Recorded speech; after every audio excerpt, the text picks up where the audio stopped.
Assalamualaikum warahmatullahi wabarakatuh. Perkenalkan kami dari kelompok keempat akan mempresentasikan tentang pemberontakan di atau TI di Kalimantan Selatan. Sebelum mulai, mari perkenalan dengan anggota.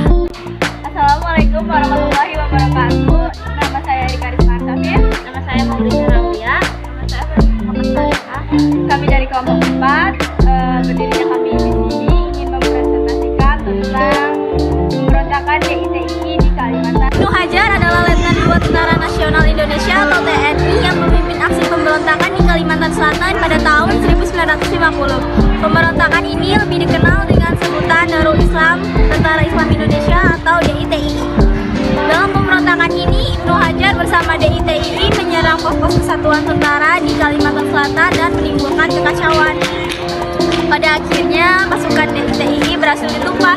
Kemudian Ibnu Hajar divonis hukuman mati pada 11 Maret tahun 1965. Ibnu Hajar meninggal dunia pada 22 Maret 1965 di usia 44 tahun. Kiprah Ibnu Hajar. Ibnu Hajar atau Hadar Ibn Umar alias Angli lahir di Ambutun, Kalimantan Selatan pada 19 April 1920. Ia merupakan putra dari seorang asli Ambutun dan ibunya, Siti Khadijah, seorang putri kepala suku Dayak di Tamiang Layang, Kalimantan Tengah. Pada masa sebelum kemerdekaan, Ibnu Hajar menghabiskan waktunya dengan bekerja sebagai petani dan pencari madu. Setelah itu, Ibnu Hajar memutuskan untuk berkiprah dalam bidang militer. Ibnu Hajar bergabung ke dalam Angli Divisi 4 dan lulus dengan pangkat Letnan 2. Sebagai seorang tentara, sudah menjadi tugas Ibnu Hajar menembus penjajah. Salah satunya berjuang melawan Belanda demi mencapai kemerdekaan Indonesia.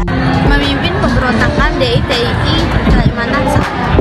Pada penghujung waktu 1949, pemerintah sedang melakukan program reorganisasi terhadap divisi-divisi TNI termasuk ALD4. Dalam program ini, setiap anggota yang dianggap kurang memenuhi syarat untuk bergabung ke dalam TNI akan diberhentikan. Ibnu Hajar merasa kecewa dengan kebijakan baru ini. Ia kemudian mencari masa untuk melakukan pemberontakan yang dikenal dengan nama DITI. Ia bersama 60 anggotanya membentuk sebuah kekuatan yang bernama Kesatuan Rakyat dan Tertindas.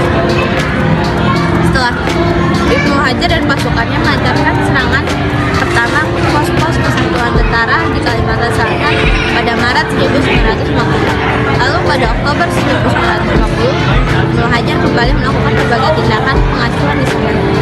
Untuk mengatasi hal ini, pemerintah harus ikut turun tangan menghadapi aksi pemberontakan Ibnu Hajar. Awalnya, pemerintah masih bersikap baik setelah Ibnu Hajar memilih menyerahkan diri. Bahkan ia diterima untuk kembali bergabung dalam APIS.